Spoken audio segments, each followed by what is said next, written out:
बिस्मिल्लाहिर्रहमानिर्रहीम। पिछले लेक्चर में हमने प्रूव किया था कि मैथ स्प्रिंग सिस्टम जो होता है उसकी मोशन सिंपल हार्मोनिक मोशन होती है। आज हम प्रूव करने जा रहे हैं कि जो आपका बॉल एंड बाउल सिस्टम होता है इसकी मोशन भी सिंपल हार्मोनिक मोशन होती है। सबसे पहले इसके अंदर जो आपको क्लियर नज़र आ रहा है हमने क्या करना है, बॉल एंड बाउल सिस्टम के लिए हमने एक बॉल एंड बाउल सिस्टम लिया है। ये मेरे पास एक बाउल सिस्टम है, यानी आपका बॉल एंड बाउल सिस्टम में कौन सी चीज़ें होनी चाहिए, नाम से ही क्लियर है। ये एक बाउल है और दूसरा ये जो आपको नज़र आ रही है यहाँ पर, ये आपके पास ये आपकी यहाँ बॉल है और ये बाउल है। यानी आपके ने सबसे पहले क्या लेना है, इसके अंदर एक बॉल लेना है। ये आपके पास बॉल है और ये आपका बाउल है। सपोज करते हैं कि इसकी motion simple harmonic motion proof करनी है हमने, लेकिन सबसे पहले होता क्या है, सबसे पहला काम ये होगा कि जब आप बॉल एंड बाउल सिस्टम को देखेंगे तो सबसे पहला ओ पॉइंट पर हम कंसीडर करते हैं कि सपोज ओ पॉइंट पर क्या होगा, वेट ऑफ द बॉल जो है वो वर्टिकली डाउनवर्ड एक्ट कर रहा होगा और जो इसका नॉर्मल रिएक्शन होगा वो वर्टिकली अपवर्ड होगा। ये दोनों इक्वल हो जाएंगे और आपका ball and bowl system equilibrium में होगा, रेस्ट की हालत में होगा, कोई मोशन नहीं होगी। सपोज करें कि आप बॉल को पकड़ते हैं और आप यहाँ कुछ देर के लिए उठा के ले आते हैं, यहाँ ले आए कि बॉल को ओ से ए पर ले गए, ओ से ए पर लेके जा रहे हो आप, तो आप इसको एनर्जी दे रहे हो। जो ही एनर्जी देते जाओगे ये एनर्जी गेन करता जाएगा और पोटेंशियल एनर्जी की शक्ल में यहाँ एनर्जी ले लेगा।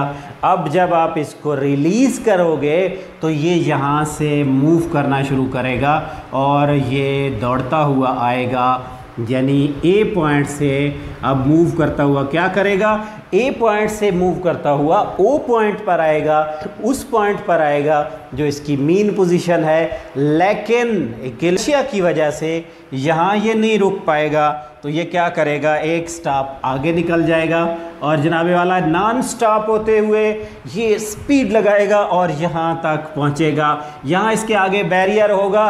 कौन सा बैरियर, एनर्जी को अपोज करने वाला बैरियर, इसको स्टॉप करने वाला बैरियर, एक अनजानी ताकत जो इसको यहाँ रोक देगी, वो रोक देगी और ये यहाँ से आगे हिल भी नहीं पाएगा।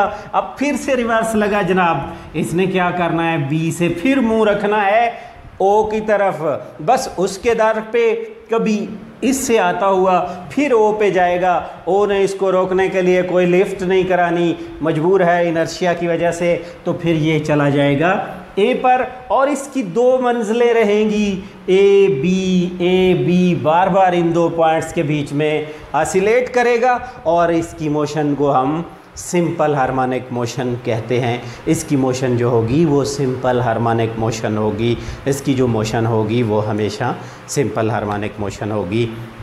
लेकिन एक बात यहाँ सोचने वाली है कि इतना कुछ इसने किया, इतने पॉइंट्स पे ये गया, तो इसकी एनर्जी क्या होगी और इसकी मोशन सिंपल हार्मोनिक मोशन जो है वो कैसे होगी, इसकी मोशन जो है किस तरह अपने आप को रिटेन करेगी, इसको रिस्टोर करेगी। तो आइए इन सवालों के जवाब देने के लिए अब आप देखिएगा कि वो बात जहन में रहे कि जब वेलोसिटी बढ़ रही है तो एक्सेलरेशन और वेलोसिटी एक डायरेक्शन में है, यानी v और a एक डायरेक्शन में है। जब वेलोसिटी कम हो रही है तो उस वक्त v और a की अपने अपने रास्ते हैं, अपोजिट डायरेक्शन में हैं।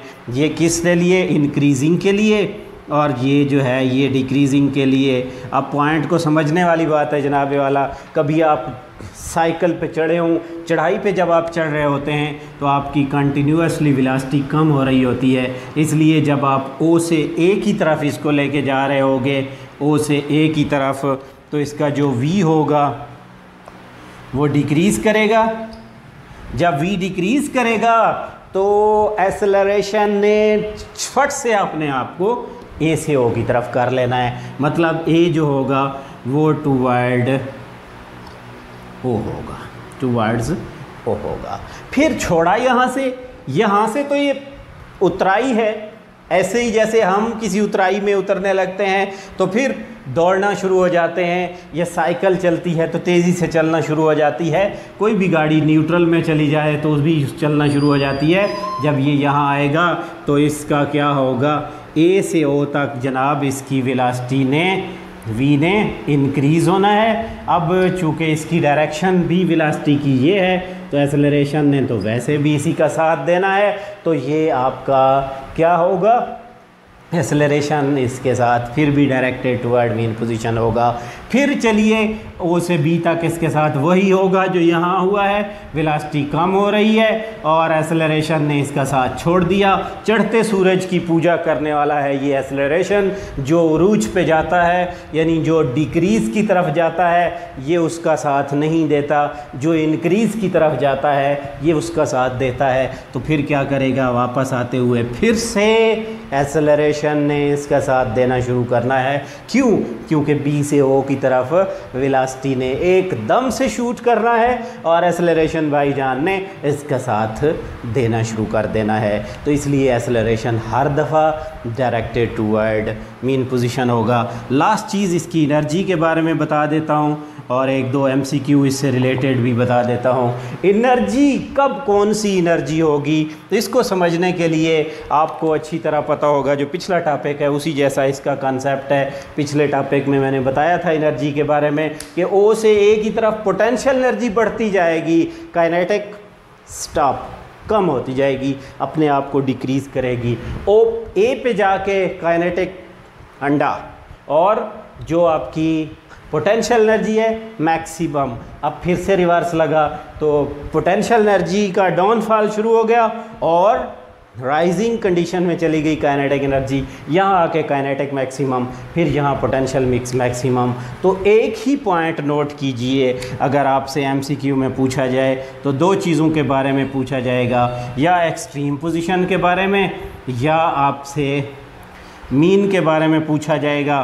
तो आपने बेटा याद रखना है हमेशा कि एक्सट्रीम पोजीशन के ऊपर किसी भी SHM वाले बॉडी की जो होती है पोटेंशियल मैक्सिमम होती है और काइनेटिक ज़ीरो होती है, और मीन पोजीशन पे काइनेटिक मैक्सिमम होती है और पोटेंशियल जो है वो ज़ीरो होती है। रास्ते में ये क्या करते हैं, रास्ते में ये एक दूसरे के साथ कंप्रोमाइज़ करते हैं, जस्ट लाइक द जो हमारी कंडीशंस होती हैं, हमारी जो पार्टीज़ होती हैं, जो डेमोक्रेटिक पार्टीज़ होती हैं, जैसे अपनी सर्वाइवल की जंग लड़ते हुए जो कुछ करती हैं, तो ये वही कुछ करता है। उसको भी मैं आपको यहाँ बता देता हूँ कि फिर क्या होगा, यहाँ से बीच में यहाँ पोटेंशियल और काइनेटिक दोनों होंगी और यहाँ भी पोटेंशियल और काइनेटिक दोनों होंगी। अलबत्ता किसी पॉइंट पे ये एक ज़्यादा होगी, किसी पे दूसरी ज़्यादा होगी, और ये दोनों क्वांटिटीज़ एक दूसरे के साथ यूँ चलती रहेंगी और इस तरह से आपकी जो बॉल एंड बाउल सिस्टम है ये हमेशा सिंपल हार्मोनिक मोशन करता रहेगा। आई होप कि आपको कुछ ना कुछ आइडिया हो गया होगा। स्पीड ज़्यादा होने की जो है हमारी थोड़ी सी स्पीड ज़्यादा रहेगी इसमें, ताकि हम थारोली अब उम्मीद करता हूँ कि आपको काफ़ी सारी चीज़ें क्लियर हो गई होंगी। मज़ीद कोई चीज़ पूछनी हो तो कमेंट कीजिए, अपने सवाल पूछिए ताकि हम आपको अपने सवालों के जवाब भेज सकें। अल्लाह हाफ़िज़।